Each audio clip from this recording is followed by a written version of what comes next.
when come to the Vajrayana teachings, В целом, когда мы говорим об учениях Ваджраяны, we мы, divide it into the мы делим их на divide it into three: preliminary practice, actually practice, and conclusions. So, according to the Mahamudra traditions, which is и мы делим там на практику и еще на ряд составляющих. И согласно традиции Махамудры, которая пришла в Тибет из Индии, и она была переведена Марпой Лацавой. В этой традиции what is the common, the preliminary practice, we divide it into three, particularly in the, I think it's important. И в этой традиции мы делим все предварительные практики на обычные предварительные практики, подготовительные и необычные. Common preliminary practice, uncommon preliminary practice is, I think, common to all the Tibetan Buddhism. А когда мы говорим о общих практиках, мы имеем в виду, что они общие для всех тибетских буддистов. This morning about those four subjects, meditation on the pressure, размышления о драгоценности человеческой жизни, о непостоянстве, о карме и о изъянах самсары. Я думаю, что можно сказать об этом так. Размышляя о драгоценной человеческой жизни, building the vessel, a suitable vessel to receive all the practice. размышляя об этом, мы можем создать, так сказать, подходящий сосуд для получения учений. И это дает нам возможность драгоценной человеческой жизни. А второе – это размышление о непостоянстве. Meditation on the impermanent is generally preliminary practice for all the practice. The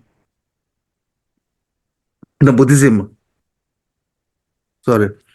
But particularly, this is a Эта практика в буддизме особенно preliminary practice for view. Практика для развития правильного взгляда. If you don't understand the impermanent, Если вы не понимаете непостоянство, в подлинном смысле слова, то очень трудно понять Махамудру или дзогчену. Как один Ринпоче сказал, что если вы не понимаете непостоянство, то вы не можете понять дзогчену, потому что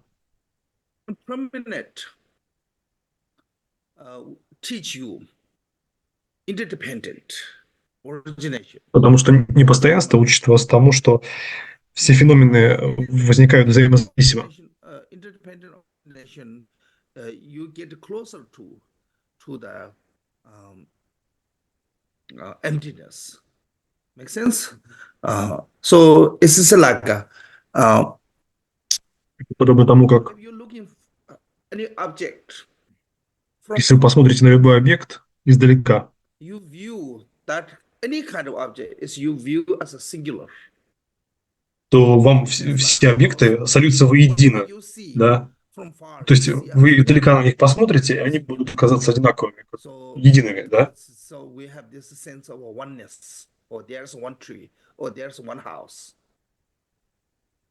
И у нас будет чувство единственности. Но когда вы подходите ближе к дому, вы узнаете о доме, о дереве.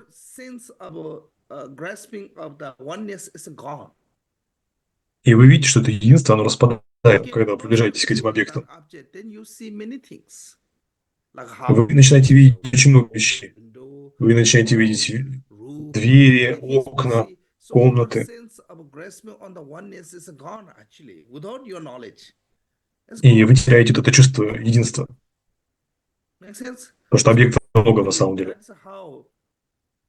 Таким же образом, чем больше мы понимаем тонкое устройство мира феноменов, мы приближаемся к таковости, пустоте, или как бы ее ни называли. И если вы реально хотите, действительно хотите медитировать на Махамудре или дзогчене, вам нужно понять непостоянство.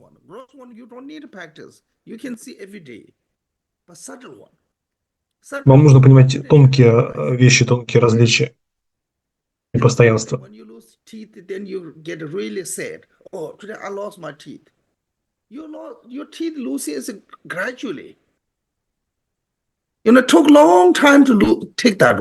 И вот Лама говорит о том, что, вот, например, вы там сегодня потеряли зуб или что-то еще, но ведь эта потеря, она же произошла не сразу, вы же постепенно теряли что-то, да, этот процесс, он долгое время происходил. Но вы видите результат и видите, что он исчез, и вот вы ощущаете эту эмоцию. Это не происходит сразу же. Это не за одну ночь происходит. Это постепенные изменения, но мы просто их не осознаем.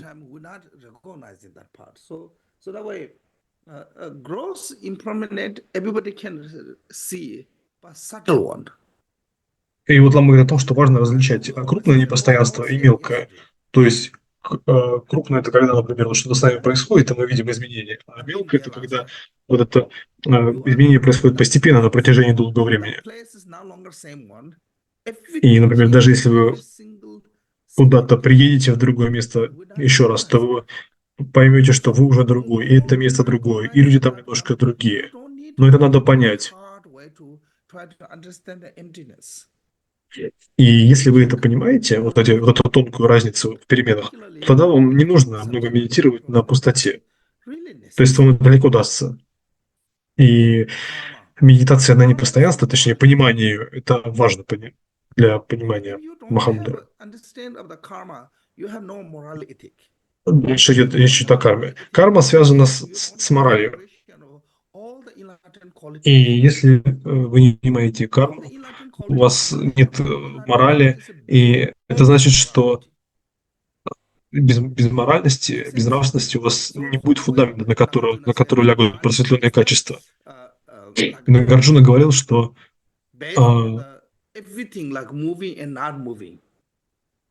Нагарджуна говорил о том, что нравственность – это базис для всего. Это как земля, на которой мы выстраиваем нашу духовную жизнь.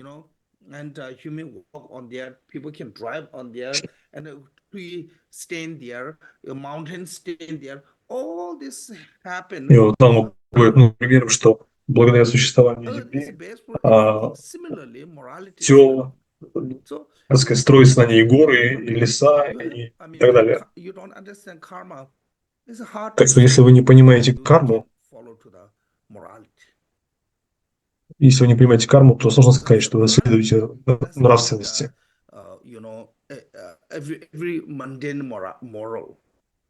И Лама говорит о том, что моральность и нравственность, это не просто какая-то повседневная нравственность, поскольку в каждой организации есть своя мораль.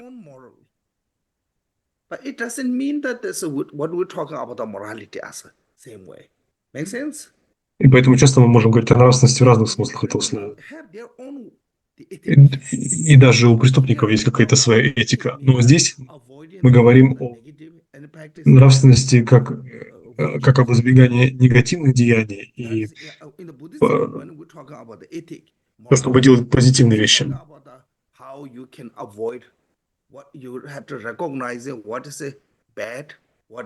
И в данном случае, когда мы говорим про буддизм, то речь идет о том, что моральность, нравственность – это то, чтобы избегать плохого и стремиться к хорошему.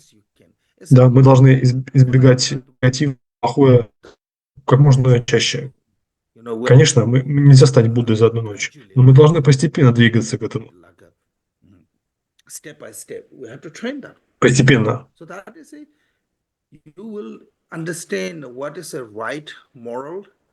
Тогда, когда вы понимаете, что такое правильная нравственность и что такое ошибка, вот то, что дхарма и адарам на санскрите, правильно и неправильно.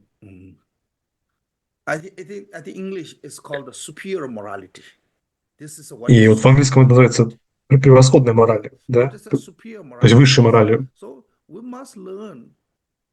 Мы должны узнать, что же какие действия являются добродетельными, а какие являются недобродетельными.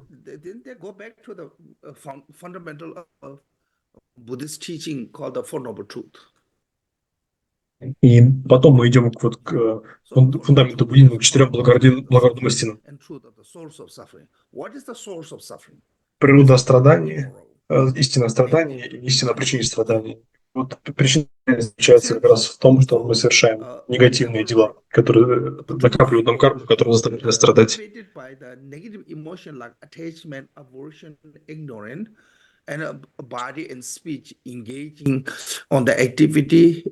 И вот если негативные эмоции заставляют нас, так сказать, совершать негативные дела, даже телом, речью, умом, то результаты будут тоже такие же. Поэтому нужно знать, что такое добродетель, а что такое недобродетель.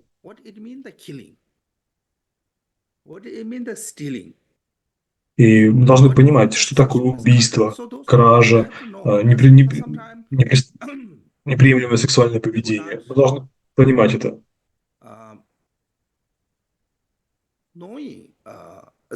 И часто очень люди не знают об этом или не задумываются. Иногда у людей есть ощущение, что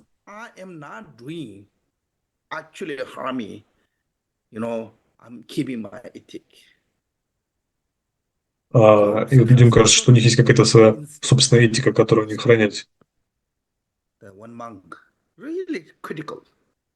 И вот Лама рассказывает историю, что во время Будды один монах был в лесу, и олени бежали мимо него, и за ними гналась собака и охотник. И охотник спросил монаха: «Ты когда-нибудь видел оленя?» А что должен был монах сделать? Он не мог лгать. Если он бы солгал, то он бы нарушил свои обеты. Да, нарушил бы свои обеты.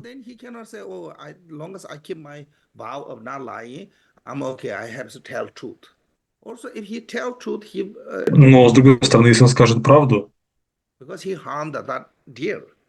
но тогда он будет способствовать смерти оленя. Have to understand about how to keep the pure superior moral ethic. You're not allowed to engaging at the lying or any of the negative, but same time you're not allowed to harm any sentient being with the actually physically yourself or your ask someone to do, or you rejoice with that. And sometimes, when there's a really bad person come and the government or somebody killed that person, sometimes you rejoice with that. Yeah, good. He got killed. So you are involved with the killing that one. So you have to be careful with those things. Make sense? So it's just not just simple way to understand. It's really difficult. It's a really many angle have to look on that. So that is how we have to understand how to avoid the 10 non-virtues. Then I said this one is before a long time ago, we had a Sangha teachings. Sanghas, all the Western Sangha came together. I taught them Vinaya. So I said to them, these days, one of the easiest way to break your vow for the monk, one of the easier way to you break the vow is a spiritual lie. Easy way to you can lie.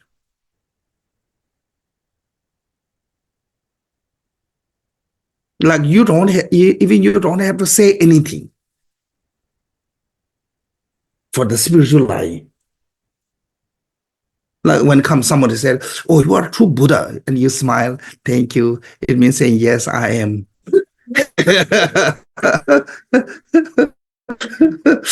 You don't have to say anything. You a big lie. You know,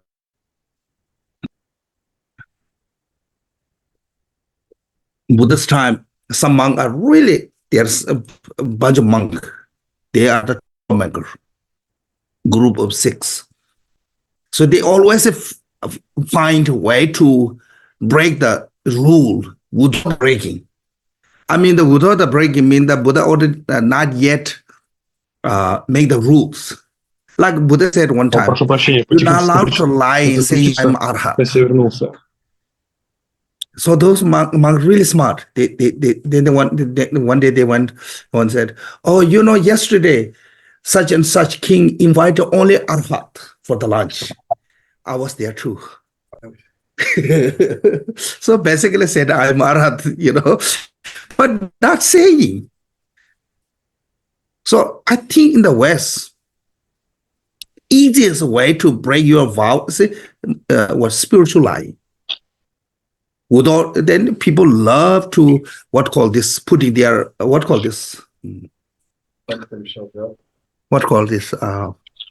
life story, Autobiography. Oh, sounds like if you read that most of people's bio, they're really truly Buddha.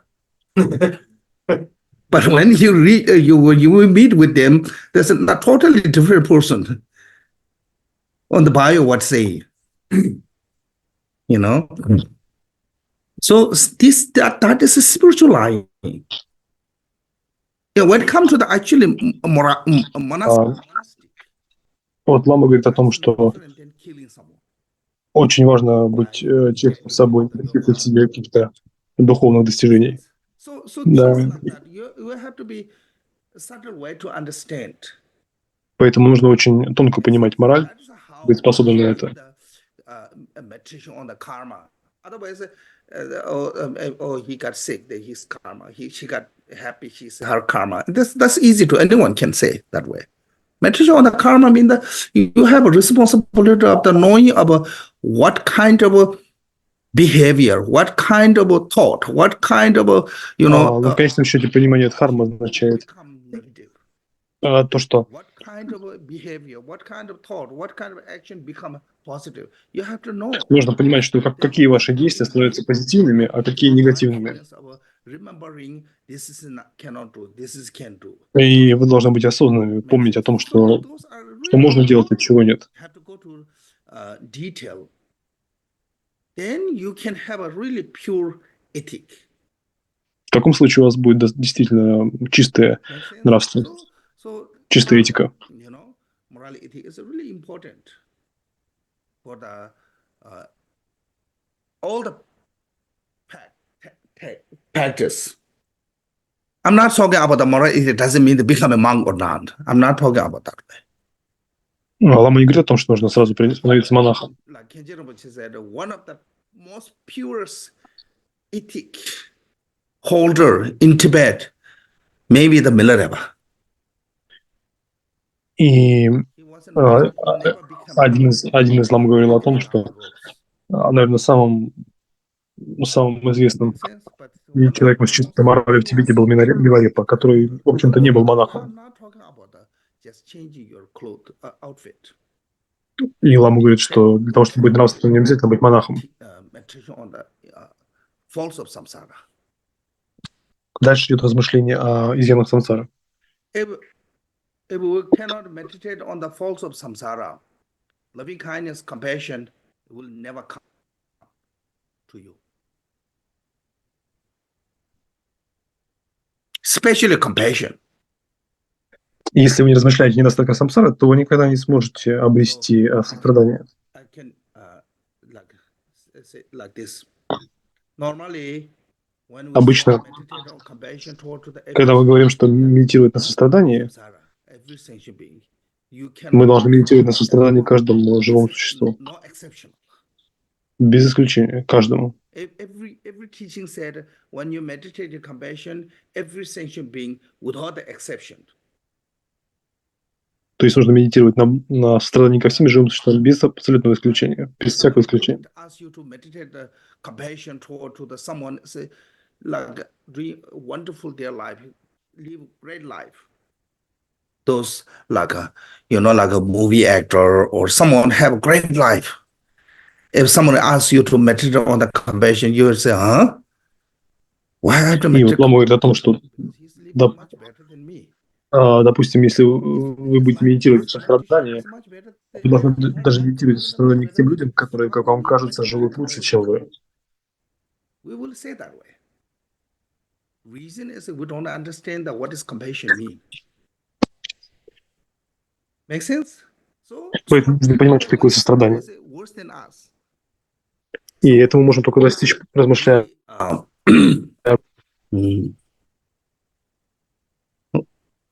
Living circumstances worse than us have easy to compassion. But if somebody is doing much better than us, living circumstance, having compassion is not easy. Because we don't understand the suffering of samsara. We only understand the suffering of suffering. We don't know the suffering of change. We don't know the suffering of all pervasive suffering. We don't know the nature of samsara. That reason have hard time to meditate in compassion toward to the like somebody who are like health wise, economy wise, power wise, is just someone is doing much better than you. Make sense? So that reason, once you understand the faults of samsara, you're not going to see all those glamour, artificial happiness. You're not going to see all those artificial joyful life. That is a cover. You're not going to see all this cover, artificial one. You will see the beyond that cover. Make sense? Then you can have a truly compassion toward to the sentient beings. So this reason, this form immeasurable, is the kind of like a foundation of all the practice. How it become your practice successful or not is based on this practice for first common preliminary practice. So once a common preliminary practice, then we have to do the uncommon preliminary practice like a refuge, Vajrasattva, Mandala, Guru Yoga. So why we have to do the refuge? Refuge is distinguishing the Buddhism and non-Buddhism is a refuge. Because sometimes people don't take seriously about the teaching on the refuge, practice of the refuge. They say, oh, this is preliminary. I'm not longer preliminary. I'm advanced practitioner. Yeah. So without the refuge, none of other practice become a path to the Buddhist. So refuge is the, how to say this? Like giving you the right direction, catching the right road, giving you the right route. If you not take refuge, you don't have a goal. Without the taking refuge, it's just driving around in the town. You know that their bus in the town, they drive whole day. End of that day, they come back to the bus station. They make circle whole day. They never get anywhere. Town bus. Somebody told me when he was a kid, his mom put him in the bus. 2 hours, she cleaned the house, and bus take 2 hours to circle once to the city. It come back same place. Then she come back after 2 hours, pick them from the bus. So without the refuge, practice in Dharma is like a driving bus in the city. You have no goal. It come back. When you took refuge, then you set up the goal. When you say, I want to take refuge, Buddha, it means saying, yes, I want to become a Buddha. From there, then you set up your goal. Then from that goal to then you will find the true path. Wherever catch up, it becomes that, So that way, distinguishing Buddhism and non-Buddhism is a refuge. So that's how important it is, taking refuges. Then, of course, the road is a bumpy road. Road is not smooth, especially when we are overpowered by the negative karma. So many negative karma, they are more obstacle than help. Why we have to think we have negative karma? One, we're in the samsara. Two, in this samsara, majority of our thought is negative. Majority of our action is negative.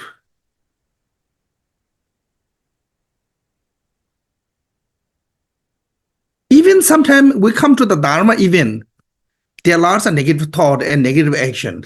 Forget about the regular, ordinary life. So that is not have done just only this life. Beginninglessly, we continually doing this one. So we accumulate so much garbage. Make sense? So much negative.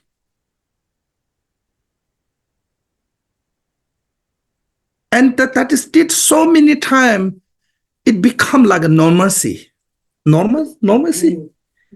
Mm-hmm. Huh? It becomes normal. Yeah, it's just become like normal. Make sense? You're never going to feel all this or like anger, hatred, jealousy, and those all. We never feel like something wrong. We think, I deserve that way. I have right to be angry.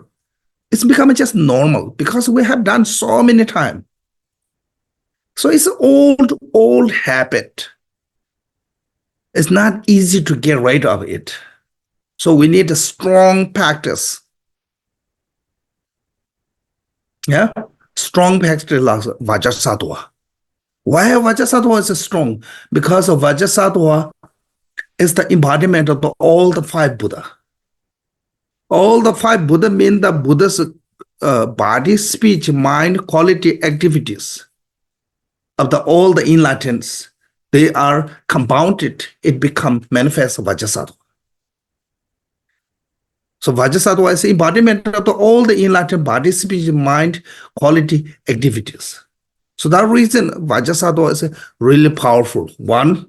Two, when Vajrasattva is Bodhisattva's path, he make the vow specifically, he want to be someone that anyone call his name, purified all those heavy negative karma.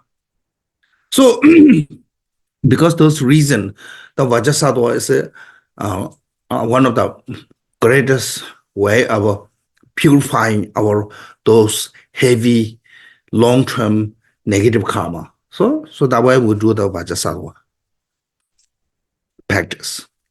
Yeah. Then third one is a mandala offering. Mandala offering is we're offering anything what we have included our body. There's called the outer mandala, inner mandala, secret mandala, ultimate mandala. Mostly here is what called the concentrating, focusing on the outer mandala. Outer mandala means whatever in there you put on the object, offering on the mandala and offering to all the Guru, deity, Buddha, Dharma, Sangha, and wisdom Dharma protector. They are the field of offering mandala. We're offering to them. So, through this offering outer mandala, physically arranging and mentally visualizing, we accumulate great merit. Sense? Yeah. So whatever you financially can, you have to prepare that. But then sometime we are lack of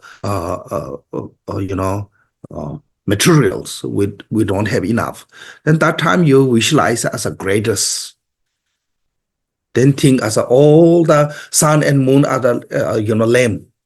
all the sandalwood and all those beautiful smell wood like sandalwood and all other, they are the perfume and incense. And there's a mini great garden of flowers. All they are flower, And so then all those glacial of the in the world, there are many glaciers. They are the food like torma. So you can visualize it, and then for ocean, yeah, they are the offering water. You can visualize it. All these are I'm going to offer to the Buddha Dhamma Sangha. Прошу прощения, были технические неполадки, сейчас только смог вернуться.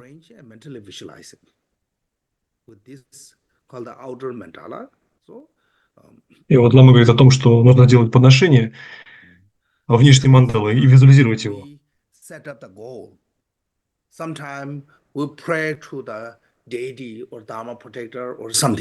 Иногда мы молимся божеству или защитнику Дхармы, но никогда не получаем ответ на наши молитвы. Почему?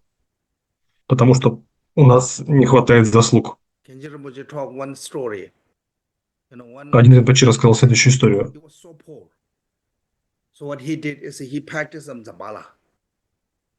Один человек практиковал дзамбалу, потому что был очень бедным. И он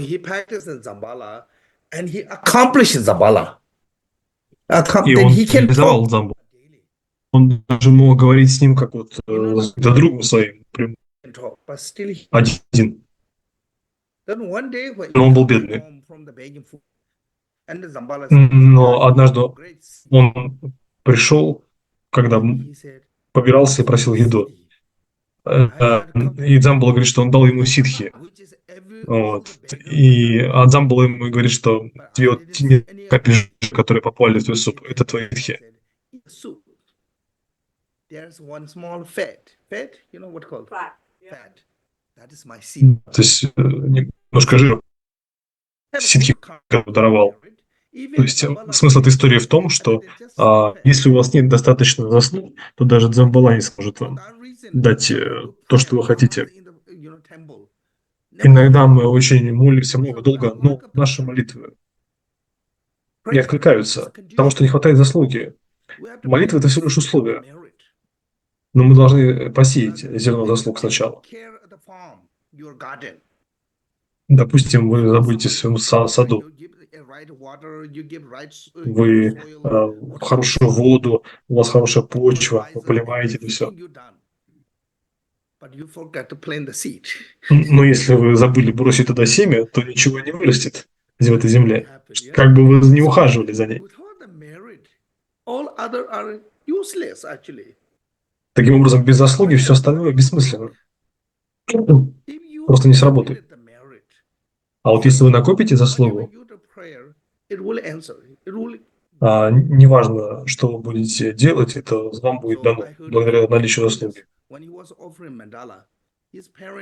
Поэтому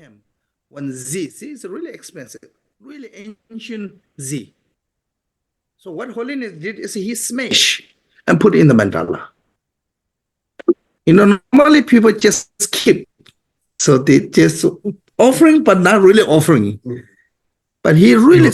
Лама рассказывает историю о том, что его святейшество как-то раз взял то ли драгоценный камень, то ли какую-то жемчужину, и очень ценную, и раздробил ее, положил в мандалу.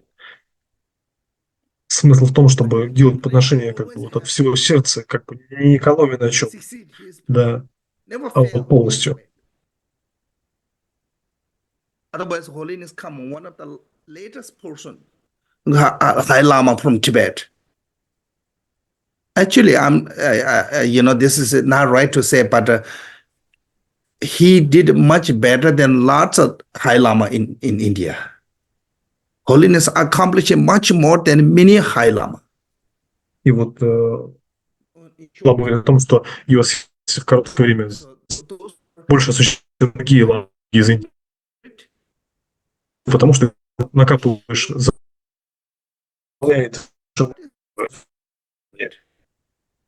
это все результат накопления. Поэтому нам нужно подносить мандалу для того, чтобы накапливать заслуги.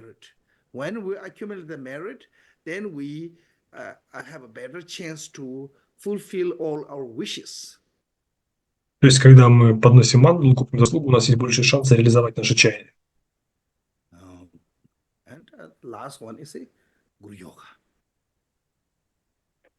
Guru Yoga is Итак, especially это гуру-йога. important for the meditation. Whenever you are А гуру-йога struggling, крайне важна для медитации. stop meditating, go back to the Guru Yoga. Если у вас есть проблемы во время медитации, то нужно остановиться и вернуться к гуру-йоге. Really agitation or dullness or difficulty with your meditation. Если у вас есть That is проблемы с медитацией, your lacking это of все Guru devotion. у вас не хватает преданности гуру. И поэтому практика гуру-йоги может помочь этому. This is called the preliminary practice. So when you Это предварительная практика. then you're not going to see preliminary practice as a just preliminary, yeah? Otherwise, И если вы посмотрите на важность предварительных практик, то они окажутся очень важными. И некоторые люди думают, что предварительные практики это для новичков. Ну, мы тоже не новички, говорят такие люди. Но на самом деле это until так. we reach actually, the practice until we reach to the Buddhahood. Always it. И на самом деле мы будем нуждаться в предварительной практике до того момента, пока не достигнем состояния. So we say, По-немецки мы говорим, hope of becoming Buddha. Never made. You have no worry.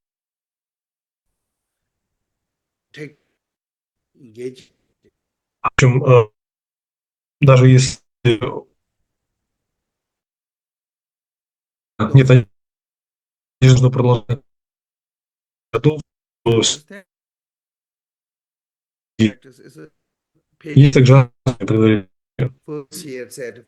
46. So this five-fold path, okay, it's a Milarepa also mentioned in was discussing with one of his disciple about this. So he mentioned about this one, and Mahamamutra mentioned on the five-fold path of Mahamudra, like a Дрикунг Кагью tradition said, Mahamudra is like a lion, but five-fold path is like eye. If you don't have a five-fold path with the Mahamudra, it's like blind lion. И вот есть такое выражение, что Махамудра без этой пятичастной, без пятичастного пути, это подобно как льву без глаза. И поэтому каждая сессия практики Махамудры должна быть завершенной практикой. Что такое завершенная практика? Это практика всех 5 частей Махамудры. Все сутры, тантры, все учения Будды, все они вмещены вот в эти 5 частей пятичастной Махамудры. Они как бы вот... И вот это вот, если все это собрать вместе, практиковать, то это становится полной практикой пятичастной Махамудры. Есть 5 предметов пятичастной Махамудры. Бодхичитта. Следующее – это йога божества. Потом гуру-йога. Потом сама Махамудра. И 5 – это посвящение заслуг. Это вот есть пятичастная Махамудра. Бхактичитта – это предварительная практика. Йога божества, гуру-йога и Махамудра – это основная практика. А посвящение заслуг – это заключение. То есть это полностью все части пятичастной практики добродетельны.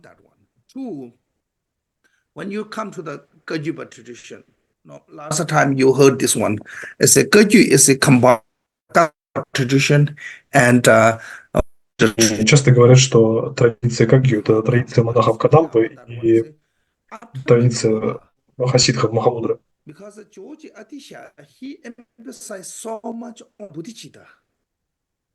И вот Атиша, один из монахов Кадампы, очень сильно акцент делал на бодхичитту.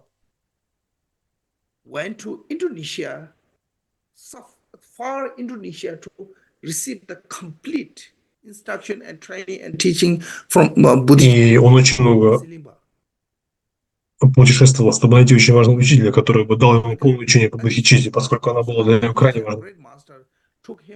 Атиша был великим мастером. И очень много лет у него заняла вот эта практика, как бы бодхичитты, да, практика сознания бодхичитты. Поэтому вам нужно терпение, говорит Лама. That's not true. Yeah, but it's not easy. So this reason, По этой причине. mind training teachings from the Kadamba traditions. А вот это как бы является важной частью учения по укрощению ума. И вот эти вот учения все Гампопа привнес. И также взял учение Махамудры от Миларепы. Вот эти две школы соединились вместе, Кадампа и традиция Махамудры. Это стало традицией Гампопа, его учения.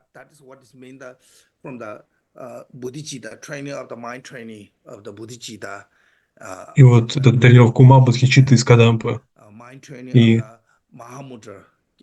тренировка ума Махамудры, тренировка относительно абсолютно бодхичитты. Относительно бодхичитту из Кадампы, а абсолютно бодхичитту от Миларепы и Махамудры получил Гампопа. И вот это все вместе стало учением Гампопа.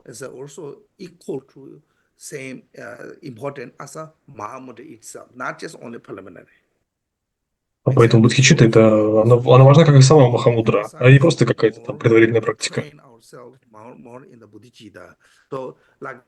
Поэтому нужно тренироваться в бодхичитте. А в орнаменте украшений Гампопа, он сам сказал, что все вещи являются частью бодхичитты.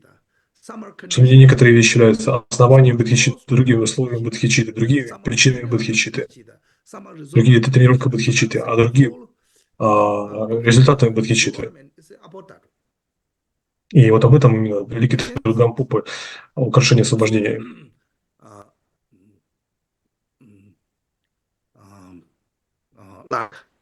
Jewel ornament means one subject is first is Buddha nature. That is cause of bodhicitta. Then there is a. И когда говорят о природе Будды, то естественно природа Будды это тоже бодхичитта. Instruction on the guru chapter and the precious human life and the refuge, Тоже эти все предварительные практики. Это все условия бодхичитты, все эти предварительные практики. Then after that, training of the bodhicitta, aspiration bodhicitta training, action bodhicitta training. Поэтому, когда мы тренируемся в устремлении бодхичитты, в активной бодхичитте, это все часть стремления к тому, чтобы стать Буддой. Все это является частью бодхичитта. Какие-то условные бодхичитта, бодхичитта сути, бодхичитта результативные и так далее. Вот украшение освобождения, драгоценное украшение Гампопы, она полностью об этом, об бодхичитте.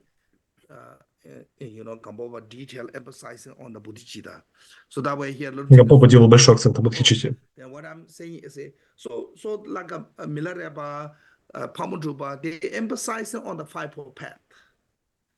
И все учителя линии преемственности делали акцент на всех 5 частях линии Махамудры.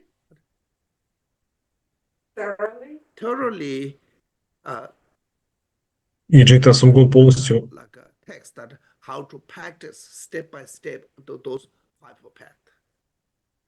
говорил о том, что нужно практиковать постепенно. И вот, приходя по этим ступеням, мы осуществляем все полные 5 стадий практики пятичастной Махамудры.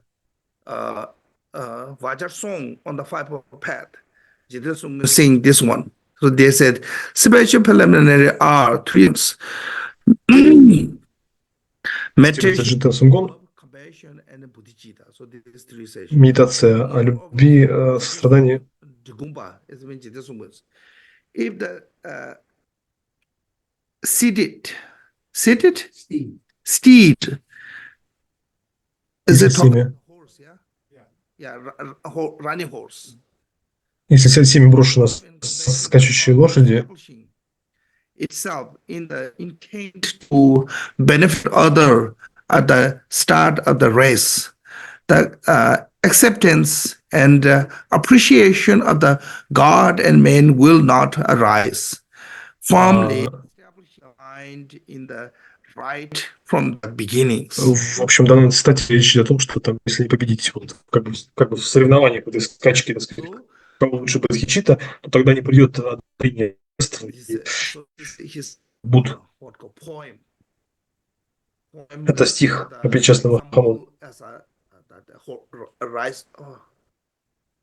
Кстати, этот стих, замечание от переводчика, этот стих был переведен еще в прошлом году к учениям по Махамудре, его можно найти вот в тексте практики.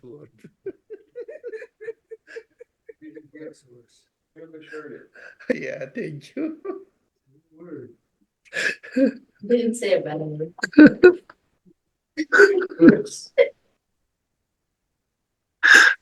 Trying to imagine. Huh? I'm trying to imagine a racehorse.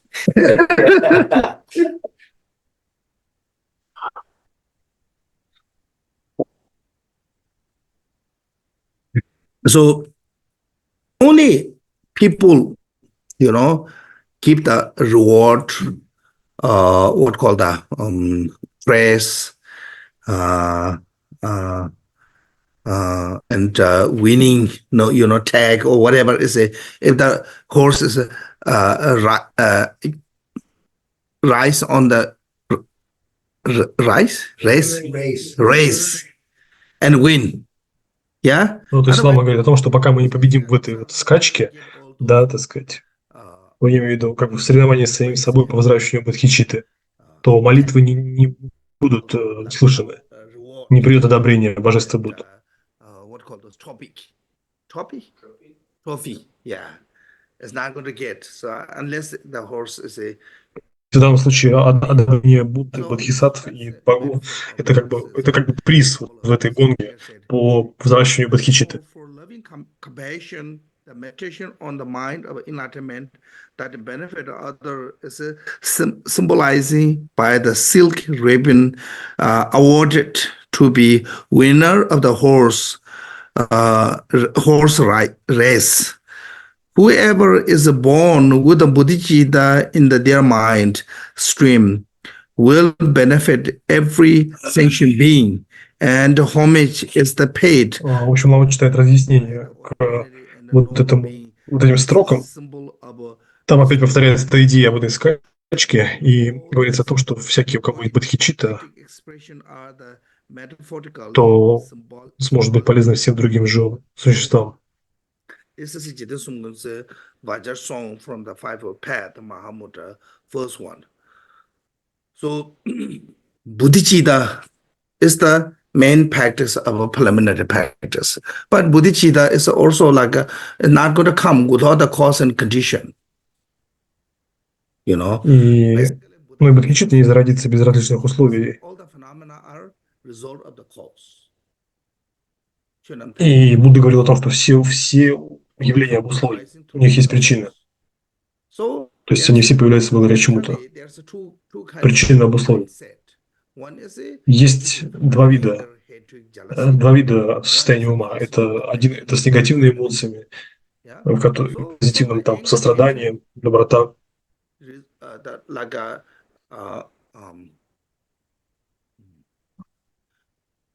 That kind of emotions and mental projection is the hell. Loving kindness, compassion of the mental projection is the nirvana. Make sense? Таким образом, получается, что негативное состояние ума, оно ведет к адам, а позитивное состояние ума имеет протекцию, то есть проецируется как нирвана. Bodhicitta is not going to come without the without the gathering of all the favorable cause and condition. So I have to have. Бодхичитта может зарождаться и появляться лишь благодаря благоприятным причинам. Каковы же эти условия и причины? Это медитация на любви.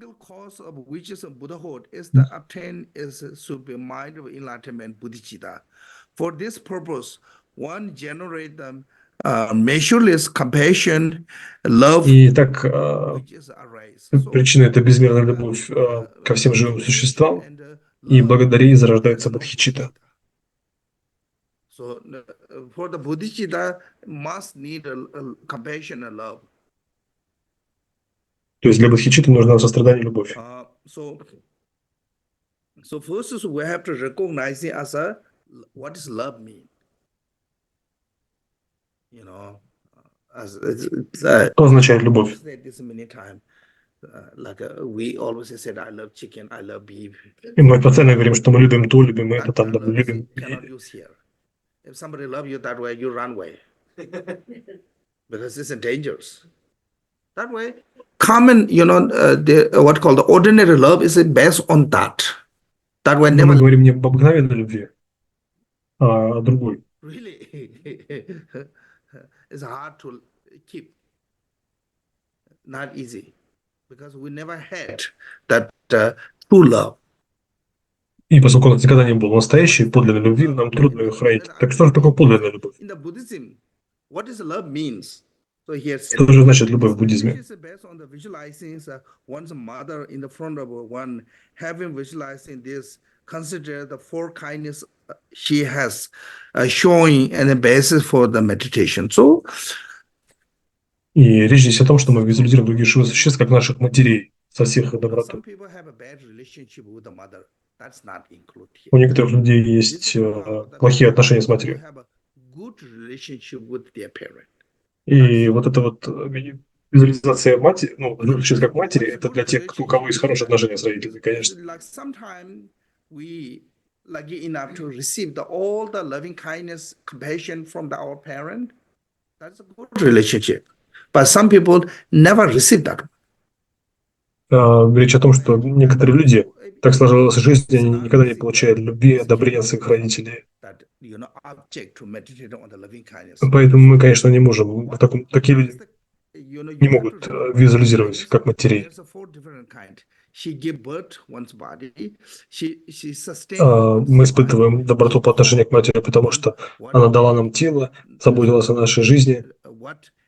What to abandon, and she underwent hardship for one's benefit. So this Она сохранила нашу жизнь и проходила через много препятствий.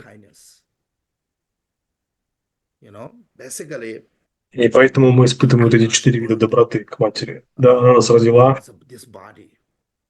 она дала нам тело.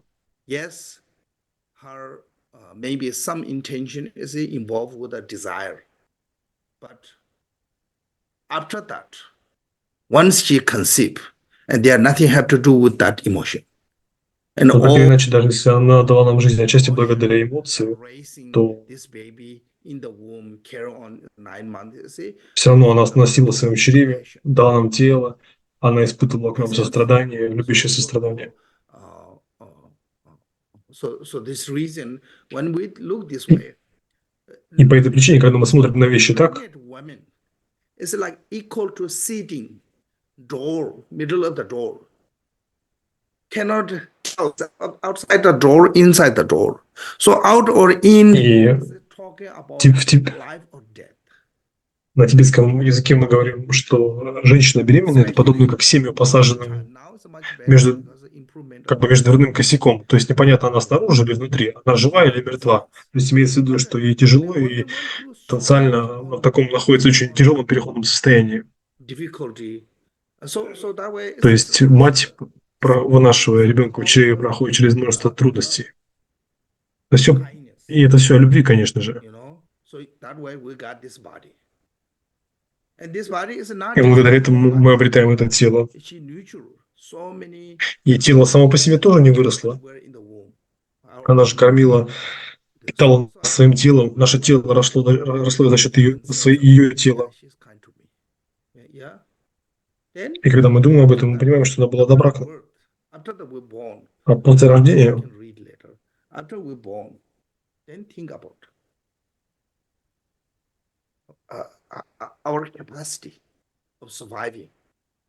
после того, как мы родились, у нас не было никаких навыков, чтобы выжить. Мы не могли бы сами это сделать.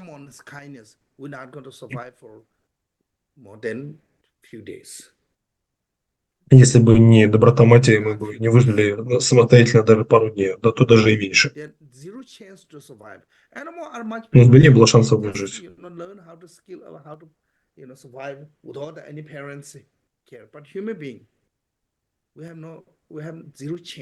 to surviving.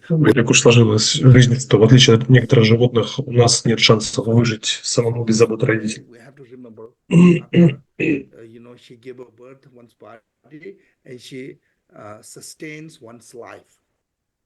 И потом, после того, как родила, она поддерживала нашу жизнь, да? Пока мы не стали, пока мы не вошли в совершеннолетие, там, 16 или 18 лет. I think 15 or 16. 18? Unless you have a special permission. Yeah. So Лама спрашивает о возрасте совершеннолетия. our ability. Until we turn 18, we're not capable to look after ourselves. И, в общем, Лама имеет в виду, что до какого-то возраста мы не могли сами ухаживать за собой, да, сами заботиться о себе. How you, our parent, whoever love you, whoever look after you, whoever show you the kindness. И наши родители заботили о нас, проявляли доброту. It can be someone else, but someone did something to make sure. И не обязательно это даже наши биологические родители. Но так или иначе, если мы выжили, вошли в зрелый возраст, значит, кто-то о нас заботился. Был добр. So this is showing as a call the showing the world. We're not born with educated.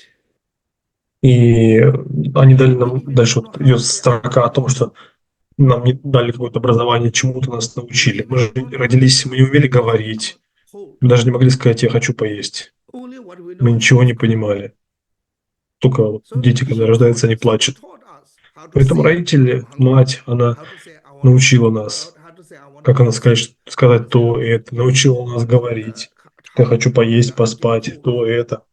From there to until now, whatever we get education is the result of someone's kindness. И так или иначе, даже тот факт, что мы чему-то научились, это тоже результат чьей-то доброты. И люди часто, когда вырастают, они не помнят эту доброту.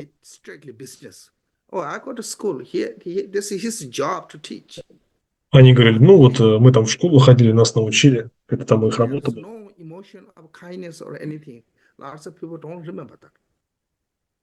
Но люди, к сожалению, не помнят, часто не помнят то, что было связано с добротой, с какими-то позитивными эмоциями. Long time ago, I was in Nepal, so I took one taxi driver, one area. Однажды Лама рассказывает, он взял такси. Don't go things like this. He was right. I thought his guru maybe someone sadhu or someone. Then later he's talking about his person who taught him how to drive. So even that kind of education, what you И receive. вот этот таксист ему признался в том, что помимо у него гуру, у него еще был человек, который научил его водить такси, то есть дал ему какое-то образование. И мы должны, даже если мы уже как бы знаем, как водить сами, но мы должны испытывать доброту и помнить о доброте тех, кто нас научил чему-то. Мы не рождаемся со знаниями, с образованием. Все это результат доброты других людей.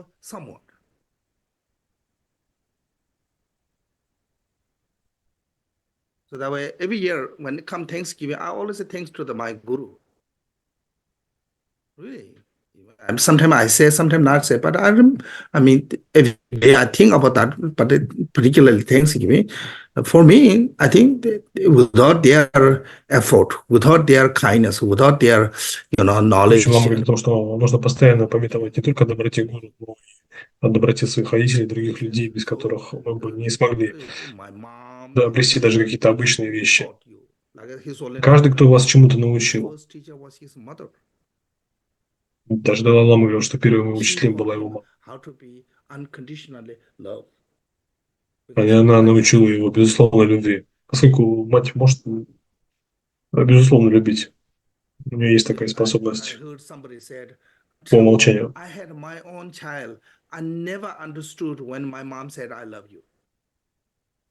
И один человек однажды говорил, что пока я сам не стану родителем, мне сложно будет понять, что как моя мать меня любила. И вот это вот очень глубокая, безмерная эмоция доброты и любви, материнской любви. И вот эта материнская любовь, она There's no неизмеримо. measurement of how much Нельзя понять, как he loved. много или Makes мало. Она sense? безмерна. So we should remember those all. So that way, И нам нужно во всем этом помнить. all this kindness what we receive through the Помнить всю эту education. доброту, Then которую мы she получили went через through a образование. hardship. Вот One дальше thing, цитируется строка о том, что мать прошла через различные испытания, трудности для того, чтобы parent become a thief. Many parent become a butcher. Many parent become a hunter. Many и parent Лама говорит о том, что fishermen. Many многие parent become soldiers. родители стали So many мясниками, job they get солдатами, to provide the ловцами food for рыбы, kid. всего лишь для того, то есть такие не очень приятные профессии взяли для того, чтобы пропитать нас, да, скормить нас. Взяли на себя They трудности. sacrifice themselves. They sacrifice their own karma. Next life. Они For потребовали, providing this. And those они как бы whatever принесли they в жертву receive, свою карму следующей жизни для того, not чтобы easily. воспитать нас. То есть это все к тому, что Лама говорит, к Especially тому, что все, что мы получили, это sometime не досталось нам when просто так. you start working your own job, you will И never Лама говорит о том, что understand пока how вы hard не it начнете is работать, to вы не поймете, насколько это тяжело. on the money. But I don't need to say to you, you guys already went to struggle. Lots of American, like life of America with like a machine. So you Лама know. говорит, что в Америке как машина, и людям тяжеловато бывает работать. So that way, when our parent provide to us, they not И когда наши родители provide something обеспечивали they got нас, easily, or they not provided something they have extra. короче, им это давалось достаточно тяжело Some обеспечить parent нас. they just drink the water when poor area and give whatever food to the kids.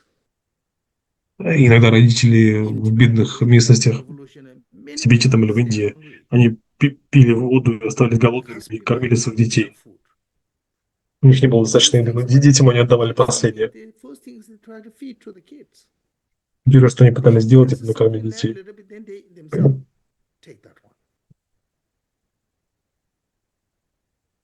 But I mean, in the West nowadays, people are not going to understand that part of condition. Лама говорит, что сейчас на Западе люди не могут понять этого, потому что в их жизни не было такого, как трудно это. When parent give, in the Kambodja said, parents' hardship is like said, nighttime, stars are very head, morning, all the cold dews, it's like shoes, and all the face skin give to the human, all the leg skin give to the dog. What is the metaphor of saying? Is like you go to shamelessly ask to people to favorite, and the dog and other animal chasing you, but fearlessly go there. И в общем, Лама говорит о том, что даже Кхенпо писал о том, какие трудности приходится преодолевать родителям и людям. One thing I noticed because in Tibet we don't have this diaper kids, homemade diaper. They never. И Лама говорит, что в Тибете нет памперсов. They go through. То есть есть такие, как бы самодельные пеленки, да. Baby make that wet bed that side, и and she switch. Ребенок. She sleep on the wet side. Baby put on the dry side. И в Тибете, когда ребенок, грубо говоря, писается, то тибетские родители перекладывают его на сухую сторону, а сами ложатся на мокрую, чтобы ребенку было лучше. И Лама говорит о том, что большинство родителей такие.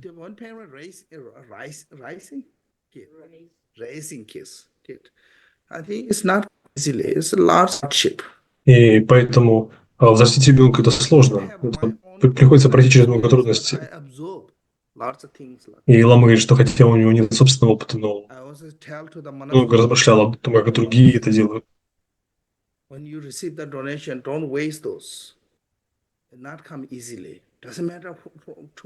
он часто говорит монахам в других монастырях, что если вы получаете какое-то подаяние, то не относитесь к нему, не тратите его, потому что эти все подаяния, это все тяжело достается. И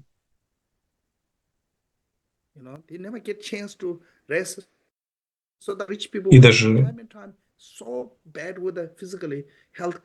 И Лама говорит о том, что даже богатые люди, да, несмотря на то, что они кажутся счастливыми, но когда они, например, прекращают работать и выходят на пенсию, то они уже такие разбитые, физически измученные, потому что у них не было времени себе заботиться. And they have no any kind of like agenda. Oh, I'm going to do this to them, so later they're going to do this to me. There are no any И agenda. когда родители это делали, они делали это без всякого умысла, то есть без ожидания и благодарности, они это делали безусловно. So we should remember those. When we remember, И мы должны помнить об этом. И когда мы помним обо всем об этом, then you get the sense of, I wish my mother is happy. I wish my mother is healthy. и мы сразу испытываем счастье и думаем о том, что мы говорим о том, что пусть моя мать будет счастлива, пусть у нее все будет хорошо. Тогда вам не нужно медитировать.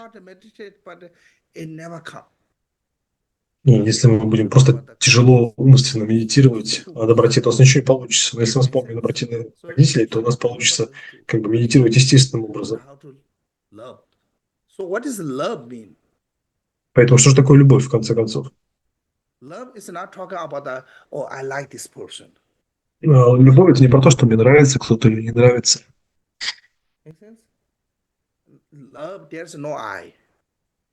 У любви нет глаз, говорит Лама. If you put said I like, I care, this is, or once put I, then that's not pure love. Прошу прощения, неправильно перевел. Лама говорит о том, что у любви нет я. То есть, когда мы говорим «мне нравится», «я люблю», то есть, поэтому, когда у нас есть какая-то эмоция, то это значит, что у нас мы ищем свой интерес, это не про любовь. Вот Лама читает тут этот стих про то, что матери – живые существа, бесчисленные как море, пусть обретут счастье.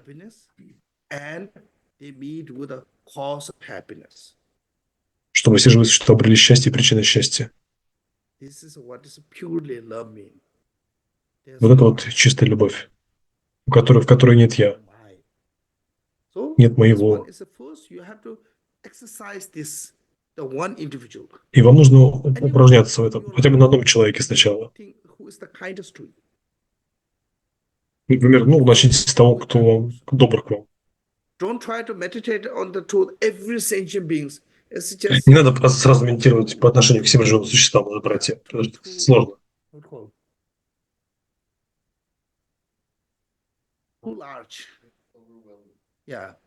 Это слишком тяжело, потому что их много, невероятное количество живых существ. То есть вот эта медитация на доброту, любовь, здесь должно быть эмоциональной какой-то привязки. Но хотя бы начните медитировать на любви и доброте к тому, кто добр к вами.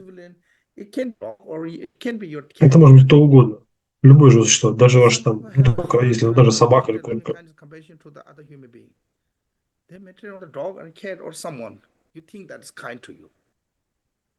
Поэтому вы думаете о тем, кого вы считаете добрыми к вам. И тогда вы будете испытывать к ним любовь. Безусловно, любовь. А потом постепенно вы будете расширять это чувство любви на окружающих. Сначала на родственников. Когда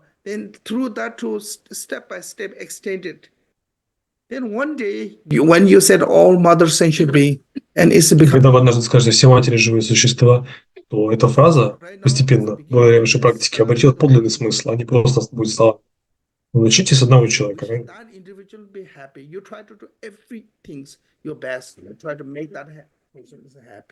Думайте о том, чтобы он был счастлив. Постарайтесь сделать то, чтобы он был счастлив. Медитируйте на этом.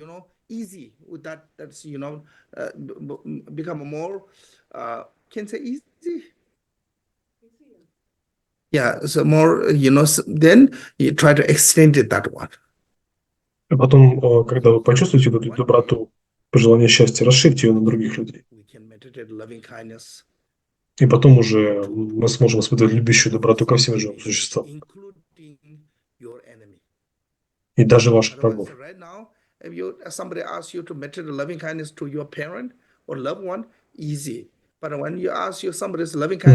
например, медитировать на любовь к родителям, это легко, а вот к врагам тяжело, очень тяжело. И для многих людей это проблема. When you meditate loving kindness to the evil one, they feel like you're rewarding to them.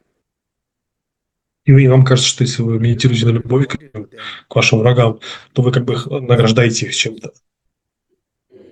То есть вы как бы награждаете их за плохое поведение. Но это не так. Иногда мы гневаемся. Ну, гнев происходит из любви.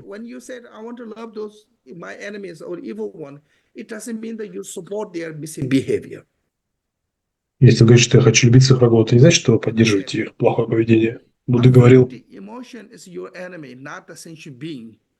что не живые существа ваши эмоции, что не живые существа ваши враги, а вот эти вот эмоции. И вот это живое существо, это тоже жертва этих негативных эмоций, омрачающих эмоций.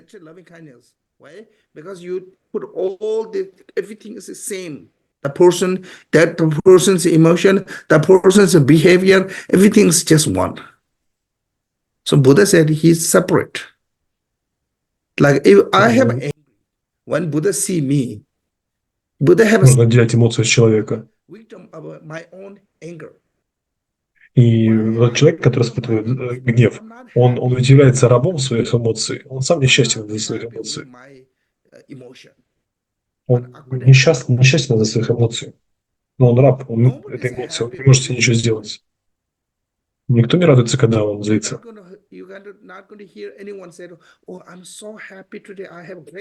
никогда не можете услышать, что я так рад, что я гневаюсь.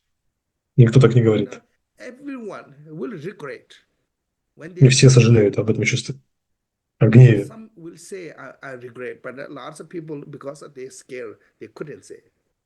Но большинство людей боятся признаться, что они сожалеют о гневе. Но никто на самом деле не счастлив из-за гнева.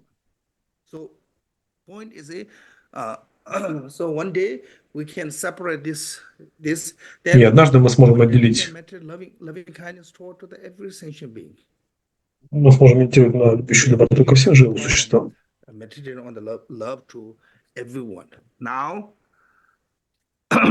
Just remember those four kind of benefit. Так что нужно помнить этих 4 видов доброты, о которых Лама только что говорил.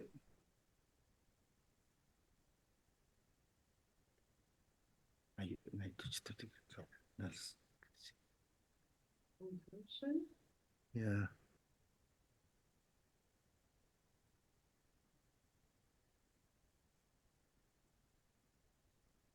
Then compassion for being as I said, so the meditation on the compassion. Meditation on the compassion is like. Значит, Лама говорит о медитации на сострадание. Когда вы кого-то любите. This one, when you love someone, you will noticing all their problems. То вы замечаете все их проблемы. Вы чувствуете, как бы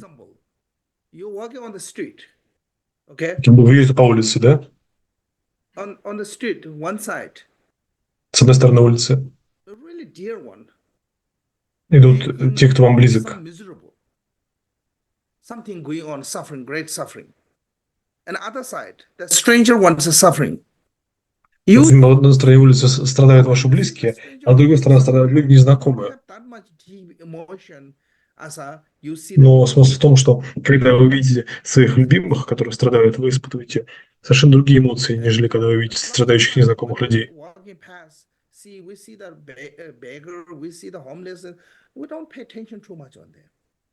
И часто очень, когда мы видим нищих или попрошаек, там, или тех, кто бездомных, мы не испытываем к ним такого сострадания. Но если вы видите человека, которого вы знаете, который добр к вам, вы пытаетесь понять, что у него случилось, можно ли как-то ему помочь. Вы пытаетесь разобраться в проблеме, чтобы выяснить, что можно сделать для ее решения. Это разные отношения. То есть, видите, как с одной стороны есть любовь, с другой стороны любви нет.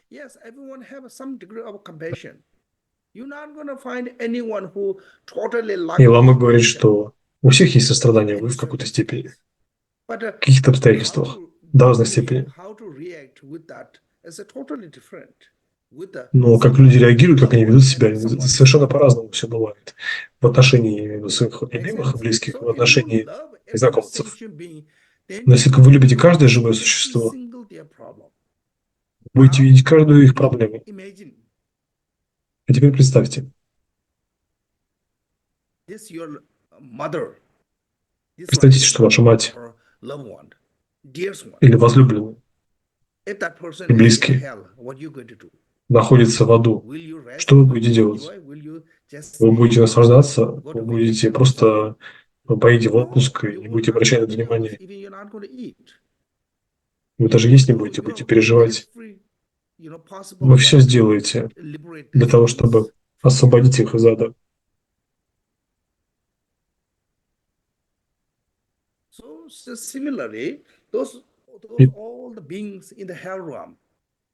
И то же самое со всеми другими живыми существами. И что интересно, что все живые существа ведь когда-то были матерями друг друга. И, находясь в аду, живое существо искупает свою негативную карму. И те, кто находится сейчас в аду, это, возможно, наши матери, живые существа матери, которые были в прошлом. Те, которые были там мясниками, охотниками, которые занимались этими негативными занятиями для того, чтобы прокормить нас, будучи нашими матерями и родителями в прошлой жизни.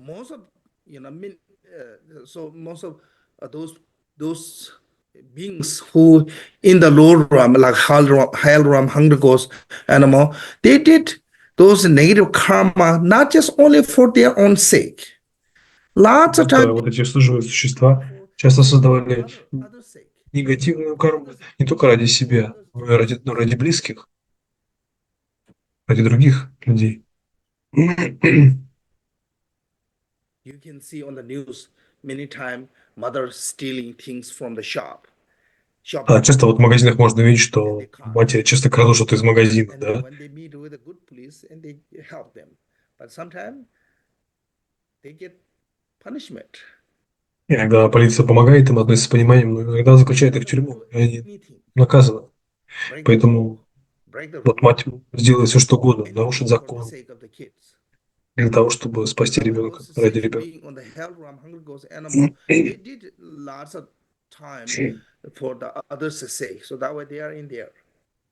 Поэтому часто эти живые существа, которые находятся в аду, они искупают негативную карму, которую нередко они обрели из-за того, что делают что-то плохое для других живых существ. Такое вполне возможно.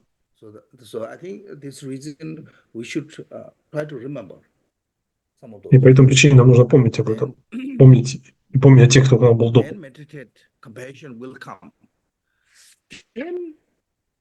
Also, compassion to the human realms. So, like a human, remember that every human being have a great suffering. И так нужно помнить о том, что все живые существа страдают. Все люди страдают тоже. Страдают из-за болезни, смерти, рождения, из-за разделенной любви, из-за необретения того, что хотят, из-за потери того, что имеется. И у большинства живых существ есть вот эти типы страданий. Это страдание, оно же не просто так появилось. Не просто нам не повезло там или этим живым существам. Это все результат нашей негативной кармы.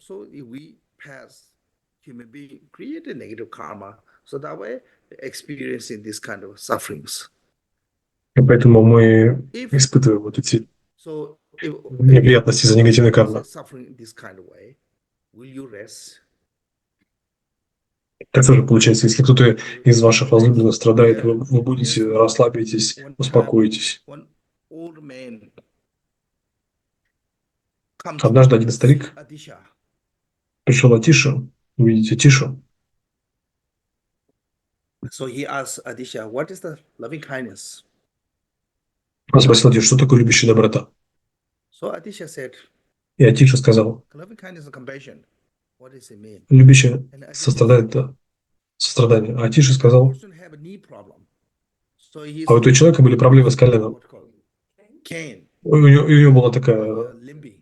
тросточка, на которую он опирался, что хромал. If right now someone come rush to you, said, your mother is in middle of the nowhere and a mini vicious dog is chasing after her. Somebody tell И you он that сказал, вот представь себе, сейчас кто-нибудь придет и скажет, что твоя мать сейчас страдает, и она в опасности, ты сейчас бросишь свою палочку, эту трость, и побежишь ее спасать. Да? Несмотря на все проблемы с коленом, ты забудешь об этом. И здесь говорится, Латиш имел в виду, что этот человек, благодаря любящей доброте, забудет о своей проблеме, о своей боли и побежит спасать этого человека, свою мать. И вот это любящая доброта. So this reason, Buddhists По этой have причине purely loving kindness, compassion toward the every sentient being. So they have Бодхисаттва, любящая доброта ко всем живым существам. У них нет problem to go даже to hell. сомнения. Happily go to hell. Они с счастью, с радостью пойдут в ад, And для того, чтобы принести благо живым существам. Buddhism Шантидева говорит, hell is like a similar like a joy, like a Бодхисаттва идет в ад с радостью. getting into the lotus pond. Это как будто спускается в лотосовый That's пруд. the best part of the greatest enjoyable is the pond. Yeah, get into the water. И вот также Бодхисаттва спускается в ад ради блага живых существ других. Go to hell is a greater joy than that one.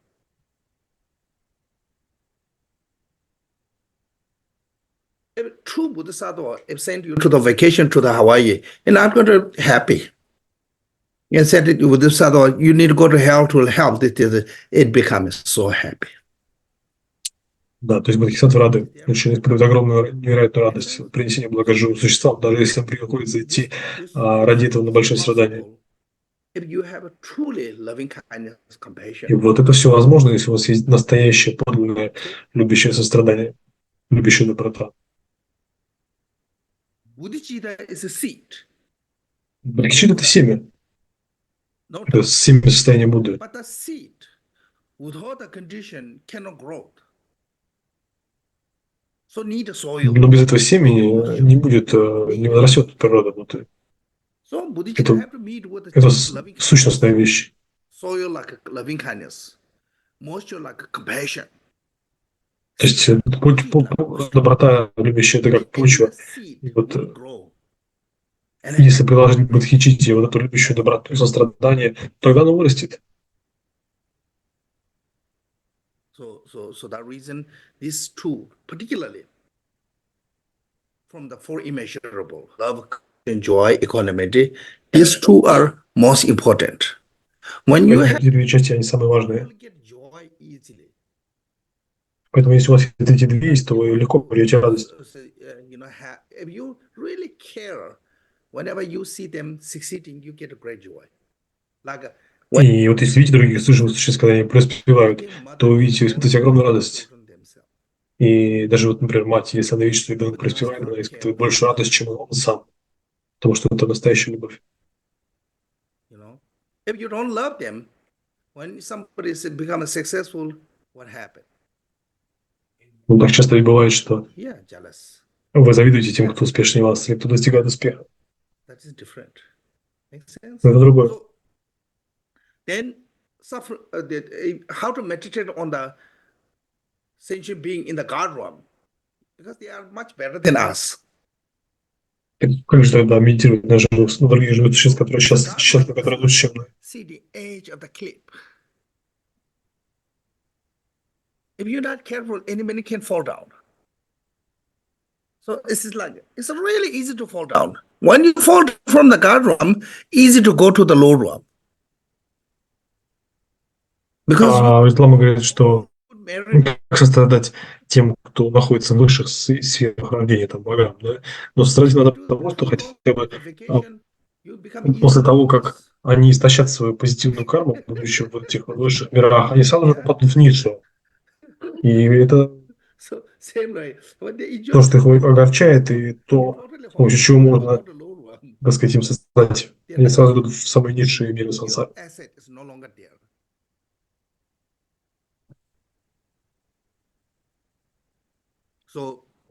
So this and equanimity mean from the four immeasurable. Equanimity mean this Теперь наше равенство. our love and compassion must be equal to the everyone. Это значит, что чувство любви и сострадание, оно одинаково ко всем. Your dear one. Сколько вашему близкому, столько же и вашему роду и всем другим живым существам. Одинаковое количество. Stick. Oh no. Devata throw rock on Buddha. Big rock. Однажды кто-то бросил скалу в Будду. Stop. Но в Джапане But one остановил их. piece Но маленький кусочек скалы and it упал caused на ногу injury Будды and и bleeding. причинил ему боль. И нога стала кровоточить чуть-чуть. Couldn't stop. Bleed is coming continually. Physician couldn't stop. So then И Mahakashyapa, христиане не могли остановить. И Махакашьяпа сказал: we know Buddha's heart have no different between мы знаем, что в сердце Devata Будды, and Rahul. He loved то в сердце Будды все равны. If that Будда is true, любит обоих одинаково. this, bleeding. When Mahakashyapa said that one, he immediately stopped the bleeding.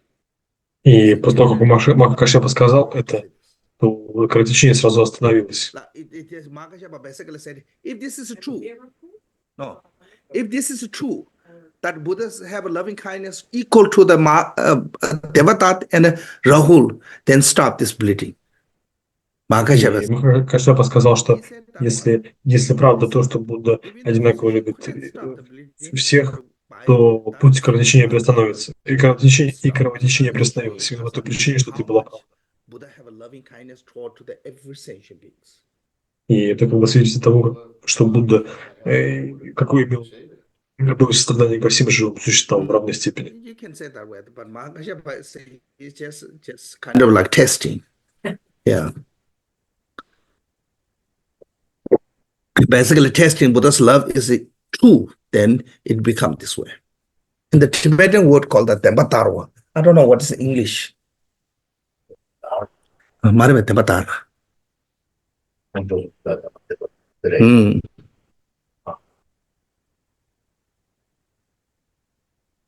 So Tempa means the truth. Tar means that when you scratch, you can produce the fire.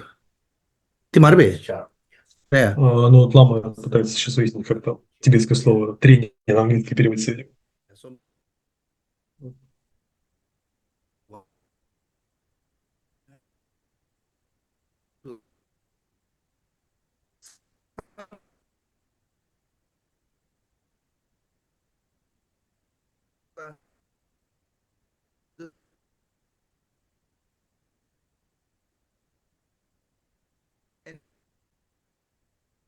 Still they have a little bit bias.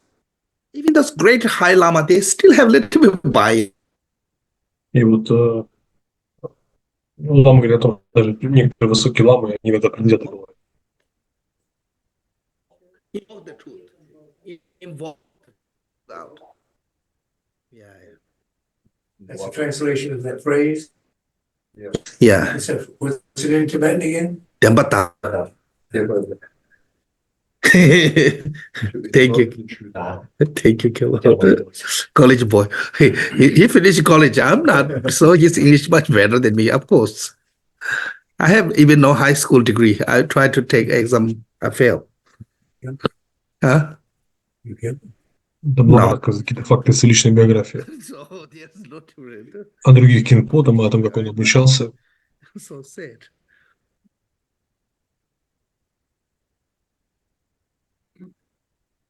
So that is the main cause of bodhicitta. Then once you have this one, then through the ceremony, Это главная причина бодхичитты. И когда вы обретаете это полностью, да, ко всем живым существам, то вы становитесь бодхисаттвой. strength of loving kindness and compassion, and then no matter how many times you attend the ceremony, there are no chance of becoming И неважно, там, сколько вы ходите на какие-то церемонии или молитвы, I'm giving this однажды sort of vow every time whenever I get chance. I'm hoping one day you become Bodhisattva. и Далай-лама говорит, потому что очень тяжело хранить обеты Бодхисаттвы. Then Bodhicitta said, now look page 54. The larger verse of the fivefold path of the says there are two types of bodhicittas, relative bodhicitta and relative and Есть две absolute. бодхичитты. Относительно абсолютно бодхичитта. Aspiration and engage. И бодхичитта действует. На бодхичитту пожелательное действие. То,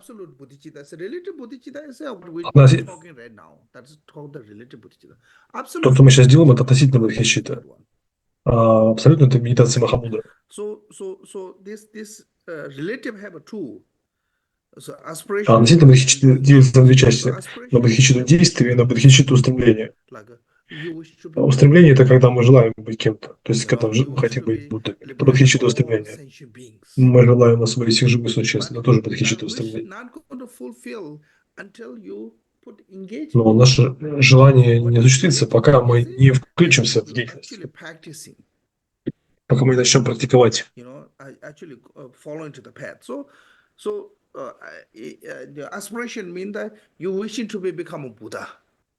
Это устремление означает, что вы хотите стать Буддами.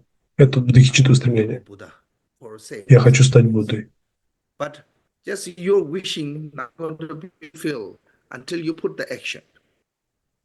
Но это всего лишь намерение, пока вы не приступите к действию, не начнете практику. Вы достигнете цели только тогда, когда начнете действовать. Когда начнете практиковать 6 парамид, щедрость, там, усердие, и так далее, медитацию, там, нравственность и так далее. Все 6 парамид. Regarding the first, so what wish and later is the engage in the accomplishment of this wish to accomplishment both of this. There are vows, and the necessity to perfect training up. So division of the four cause and abiding. 22 explain foreground, 2 essence method of taking up. And which is abandoning, and which is acceptance. So there's a few subjects. Division of the four cause of the abiding. So there's a few different. I think this. Есть несколько различных.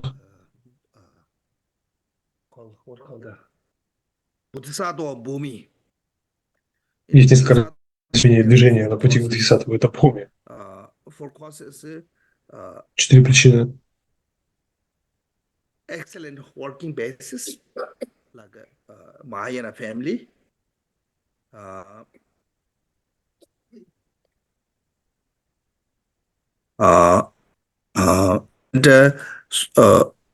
What called the Sanjay Jansing Simba. Simba. It's mean that protect by Buddha and the spiritual master. По защите Будды и духовных мастеров. And seeing the suffering of samsara. So this is not necessarily have all those 4, but sometime you become Bodhisattva because of you belong to the Mahayana family.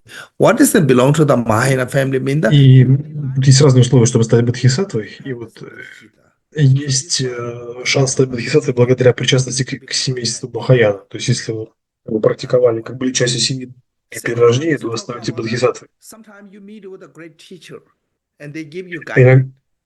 Иногда вы становитесь Бодхисаттвой благодаря учителю через вы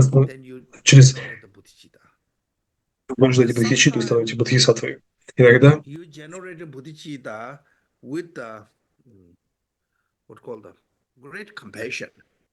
вы рождаете Бодхичитту благодаря величайшему состраданию. Когда напрямую видите страдания живых существ, хотите быть освободителем их. Но сейчас вы не можете, поскольку вы не Будда еще. And so then sometime so another cause is have a what called this Другая причина – это то, что называется can say intolerance of suffering of samsara, no matter how difficulty. Toleration? Yeah. Tolerate your own suffering to help. No. You not tolerant. You have the courage to, no matter what hardship comes, you're never going to give up. Иногда это получается, вот Лама пытается сейчас выяснить значение английских слов, но смысл такой, что у вас есть терпение, решимость двигаться вперед и не сдаваться. Sometimes we can become good, practitioner until we meet with a. Часто бывает так, что мы хорошие практикующие до того момента, пока не встретились с трудностями. А потом мы сдаемся. Многие люди так делают. Courage can say, I think, Ну вот Лама говорит, что это может быть мужество или упорство.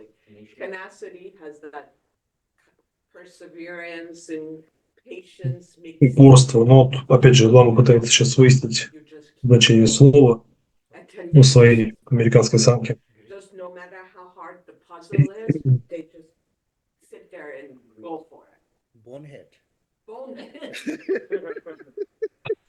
Про упрямство сейчас говорят. Ну, это одни и те же синонимы. Not from you. No, I don't want to take credit. You're welcome. Okay, see? Marco. Yeah.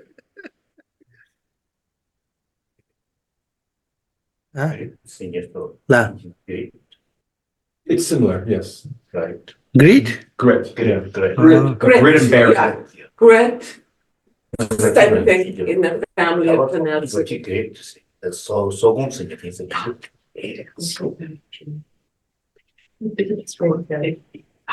So many words. Huh? We are around page 54, 55. I think the explanation is in the internet. I don't know. We'll go through. Bottom of the page 54. So that is four cause, four different way you can generate. Вот Лама говорит о том, что это 4 вида способа, которые вы можете породить бодхичиттву. We don't want to go to this one. It's a little bit complicated. Лама говорит, что есть очень много примеров, как это можно сделать. According to then based on their mindset at that path of the accumulation, path of the application. So there is a 22 example. If you want to read jewel ornament, have a detail on this. Лама говорит, что подробнее об этих примерах можно почитать в драгоценном украшении Гампока. Like a moon, waxing moon, like a fire. So that's the example. There's a 22. So that's you can read that one. And 22 примера. this is divided into the bodhicitta gradually from the path of the accumulation, path of the application. There's one called the intentional ground, and the path of the seeing is called the pure Hasantapa. Сейчас Лама снова говорит о этих 4 путях обретения бодхичитты, там, через накопление заслуг, через приложение этих заслуг, через чистые намерения. From the 8 bhumi to 10 bhumi is called a ground of a maturation, and the Buddhahood is called the ground of a result. Yeah, so there's something like that. There's based on the path, and the name as a Buddhist name different.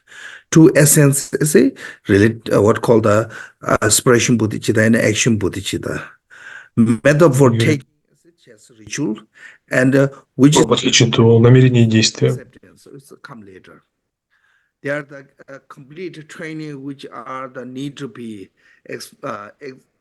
expanded. Teaching of this Tuji Chemo and adversity teaching and the practice whatever one able to practice. One should benefitly develop understanding of this training. So this is a Tuji Chemo is one of the great Bodhisattva vow ceremony in the Лама говорит о том, что речь идет об одном из церемоний принятия обета Бодхисаттвы. As I mentioned earlier, there's nothing that's not in the jewel ornament. И вот Лама говорит о том, что вот эта вся информация, она в более подробном виде содержится в драгоценном украшении Гампопа. То есть драгоценное украшение Гампопа по вопросу Бодхичиты, Лама считает, что это исчерпывающий труд. Ultimate Bodhicitta has a thought about the meaning that's practice of the Mahamudra.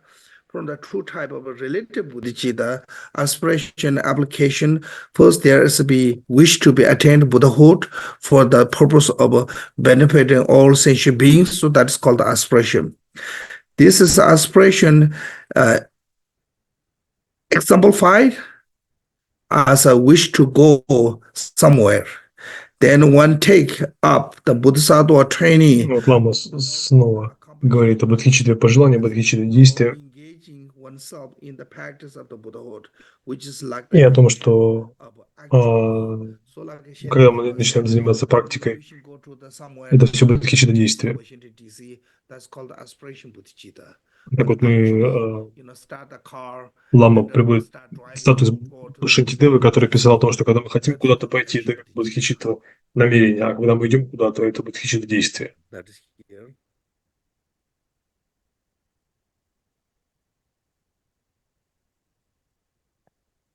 Then cause, there is two cause for giving rise of a bodhicitta. The abiding cause. Есть две причины поражения Бодхичитты. Mahayana family, and the cause of the giving rise are so abiding cause mean the like a continually remaining at your bodhicitta, say like you belong to the Mahayana family. Способ обречения Бодхичитты, когда вы являетесь членом махаянской семьи. Потом вторая, когда вы видите Ламу как Будду, медитация на 4 безмерных. Вот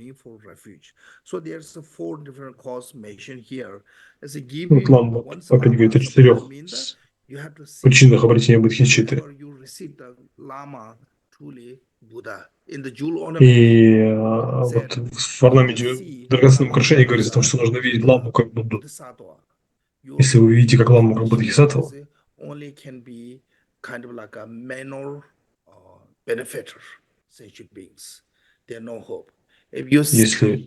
если вы видите как Ламу Бодхисаттву, то как бы заслуга не такая большая.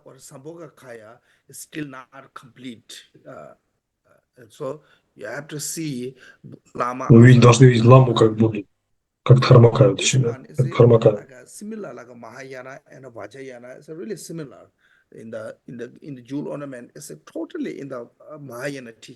И вот он говорит, что в этом смысле учение Махаяны в драгоценном украшении совпадают с Ваджраяной. Если вы видите гуру как обычного человека, вы получаете обычное благословение.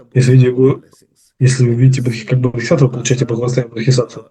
А если вы видите Бодхисаттву, если вы видите Будду как Дхармакая, вы получаете благословение Дхармакая. Что такое благословение? Да.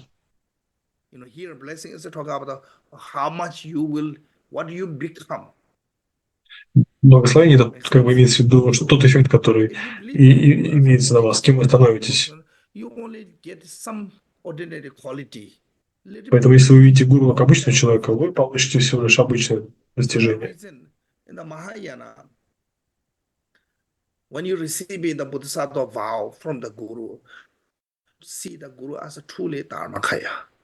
Поэтому вам нужно видеть гуру как Дхармакая, и тогда вы обретете соответствующие качества. Это не то, что гуру там что получает какую-то пользу, это ваше. Ведь и когда вы видите гуру как абсолютно Дхармакая, это гуру никак не помогает. Это не делает гуру Буддой, но вы получите благословение гуру как Будды. if you see your guru as a truly Buddha, Если видите своего гуру как настоящего Будду, and reality, your guru is gone to the hell. а в настоящем смысле ваш гуру попадает в ад в When реальности, you come to the intermediate state, when you supplicate to the guru, when you have struggling, но когда вы молитесь and Будду, Buddha is гуру, Buddha и у Father, вас есть you use проблемы, form of your guru to come to help. и Будда Бодхисаттва проявится в форме гуру для того, чтобы помочь So вам. it is not about to Это не о... how, because these days a lot of people say qualified guru, qualified guru. И многие люди говорят, что квалифицированный гуру, квалифицированный, а не надо изучать гуру и так далее. Make sense? Но So, тут немного другая yes, ситуация. of course, I mean, guru's quality is important, Конечно, but качества it's гуру not важны, everything is on the guru's quality. но не все зависит от личности гуру и от его качеств. Buddha, Гуру – это как Будда. sometimes there no help, cannot help. Он часто не может помочь So сам I'm по not saying себе. this guru don't need quality. Guru need all those qualities. Нет, Лама говорит о том, что, конечно, гуру важны качества. Buddha, Но если вы не можете увидеть гуру как Будду, даже если у Будды есть качество, и даже если гуру есть настоящий Будда, вы ничего не сможете от него получить в плане практики. When you receive in the Bodhisattva vow, you have to see Lama as a true Buddha. Поэтому, когда вы получаете обет Бодхисаттвы, вы должны видеть Ламу как настоящего Будду и накопите большую заслугу. You need the support of the good merit, good karma. With all the gathering of the true accumulation, it's really Благодаря двух накоплению заслуг вы обретете хорошую карму. meditating on the four immeasurable. We already talk. Love, compassion, joy. Три безмерных: любовь, сострадание, равностность When и так далее. when training, can say training, you have to go order is like love, compassion, joy, equanimity. But when practicing, equanimity have to go first. Но сначала, если вы практикуете, нужно начинать с равенства, потому что вам нужно в равной степени любить всех живых существ. Да, потому что если вы не любите их всех, то ваша любовь не становится чистой.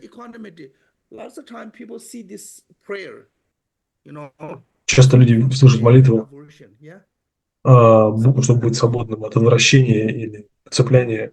Вот это вот известные слова в молитве, которые обычно. Lots of time people have this equanimity, as they say, is a И люди думают, что may the rest equanimity free from attachment, aversion. Actually, что true symbol, or can say, равностность – это отсутствие цепляния или ненависти. Но отсутствие цепляния или ненависти – это не равностность сама по себе. Это недостаточно для равностности.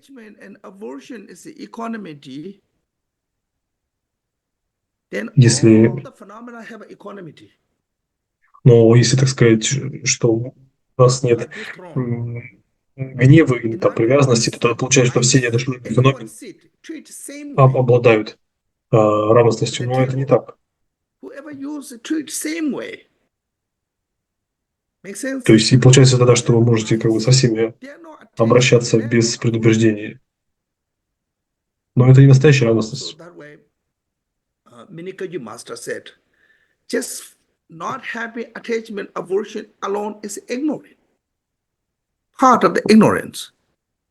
И это, в конце концов, невежество. Ну что же такое подлинное равенство? Вы должны любить всех живых существ в равной степени, без всякого привязанности или отвращения. If there's no love involved, no compassion involved, just equanimity say is it. Но если равностность как свобода от цепляния и равностности, что все неодушевленные феномены, кроме живых существ, они будут обладать такой равностностью. Но это не так. Да? То есть Лама говорит о том, что неодушевленные феномены у мира нет предвзятости какой-то. И они как бы получаются равностными из этой логики. Но равностность – это то, что вы любите всех в равной степени, без цепляния и отвращения. You have to have compassion toward to the every sentient being equally. Then earlier I said, when somebody is better than you, how do you meditate the compassion? Then you can understand what is. И Лама говорит, что в таких случаях важно понимать, что даже если кто лучше, чем вы должны все равно медитировать на сострадание. So that reason your love, compassion have no measure. Поэтому ваша любовь и сострадание безмерны.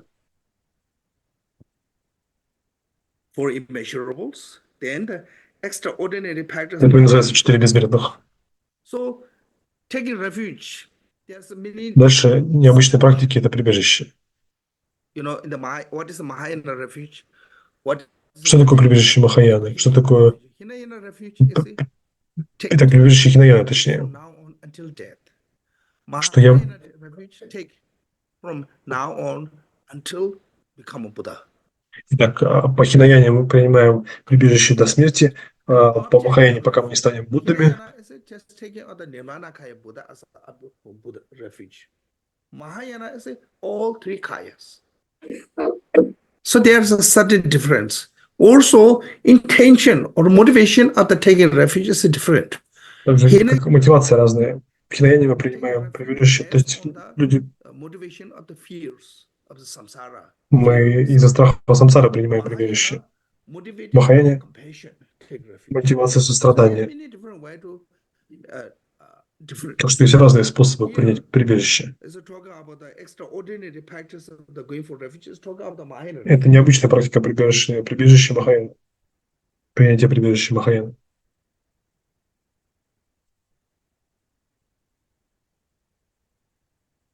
So here 22 example is here, list is here.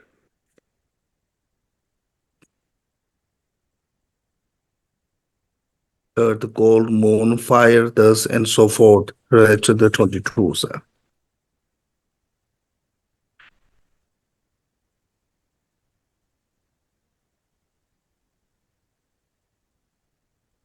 Then that is called the example. Then for ground, said if one were to make division term of the demarcation of the bhumi, giving rise to bodhicitta through the intense activity of the path, path of the accumulation and path of the application. That is called the interest, because they don't have actually capacity, only interest on the path of the accumulation path. Giving rise of bodhicitta through the pure intention on the first talk through the 7 bhumis. Why is it pure intention? Because once you reach the first bhumi, you have this altruistic motivation that you care. Вот Лама говорит о том, что достигая первого бхуми, у нас уже появляется чистое намерение, да, благо всем живым существам. А полностью созревший бодхисаттва.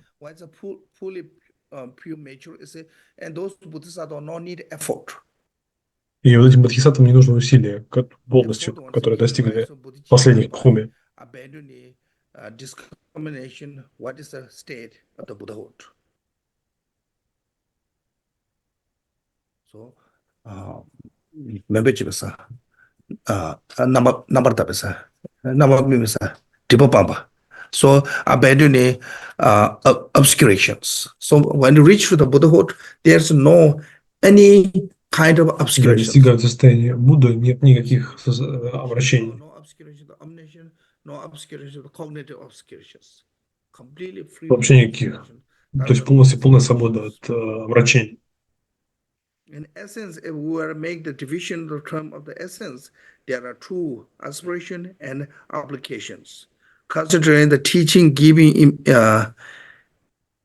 immediately above, particularly those regarding the path of the application, aspiration is a commitment based on the fruition, and the application of the commitment based on the cause. So this is special Asanga tradition. They said commitment of the based on the result as an aspiration bodhicitta, and the commitment based on the cause as an action bodhicitta. So taking incident, there's a you have ceremony detail. So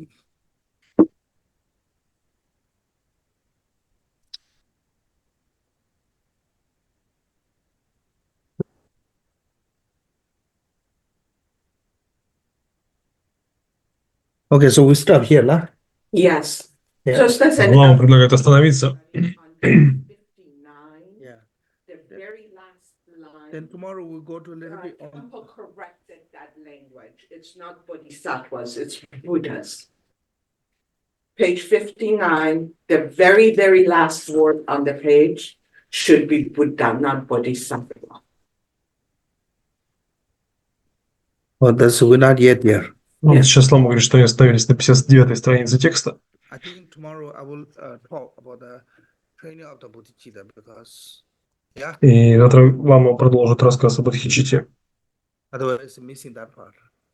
Then ceremony you can read a little bit, but if you have time, please read the jewel ornament. More И Лама призывает нас читать драгоценное украшение Гампопа. emphasizing on the jewel ornament he taught many times, and also I learned my English from the jewel ornament. So И Лама говорит, что он даже английскому научился благодаря чтению Гампопа.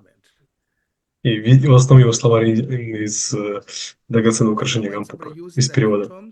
I get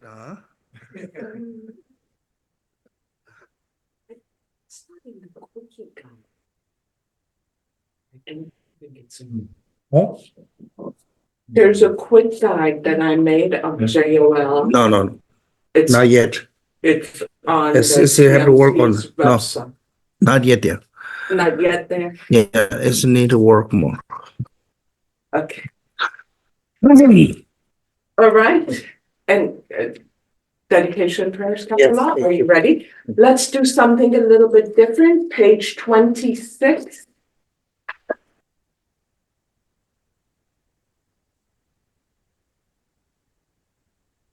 Ну, там продолжается техническое обсуждение вопросов, там терминов на разных страницах, и откуда завтра продолжать.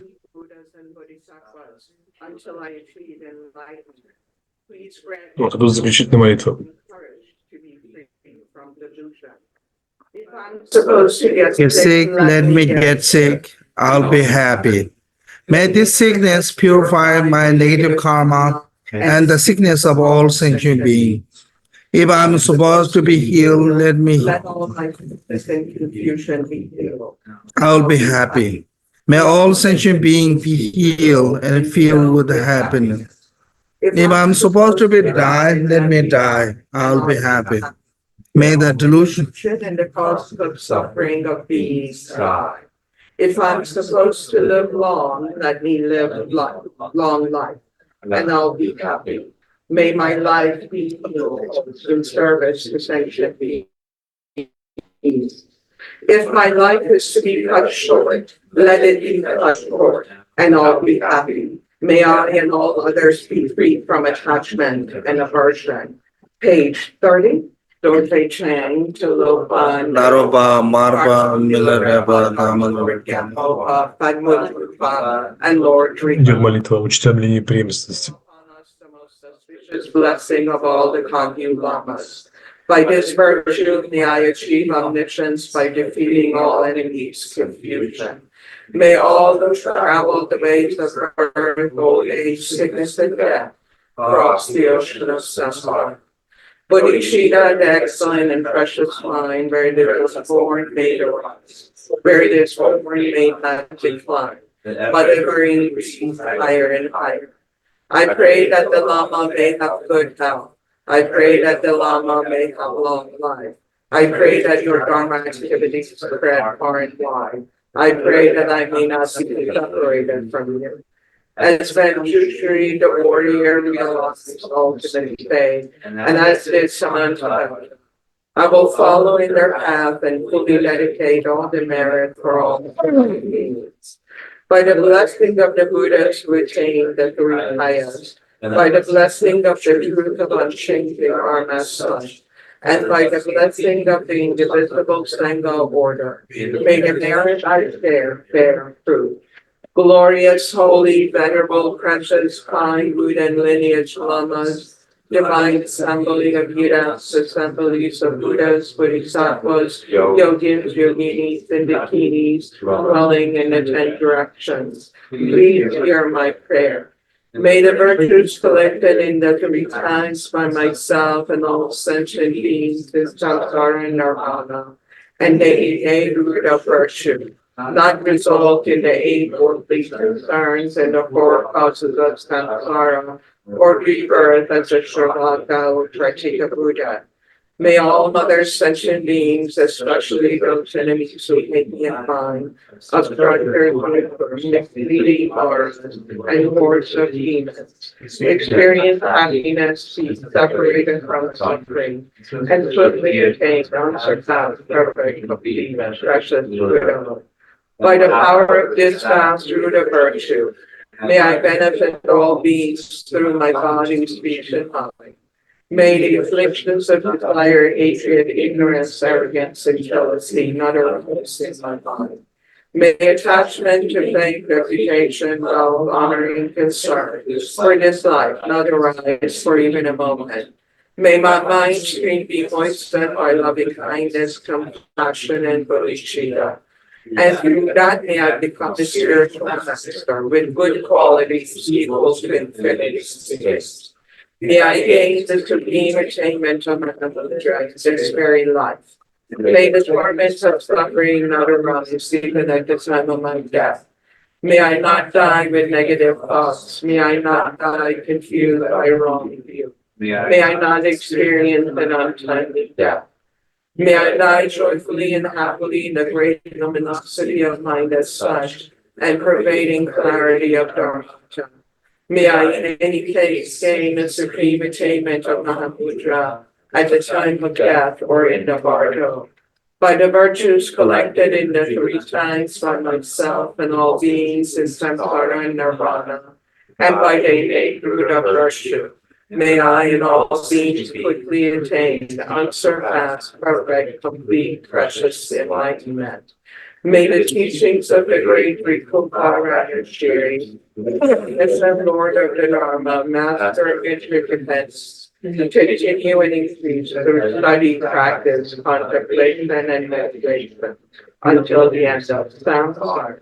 Thank you. Thank you. Ну, все поблагодарили Ламу. Лама всех тоже поблагодарил. Так что теперь до завтра. Morning.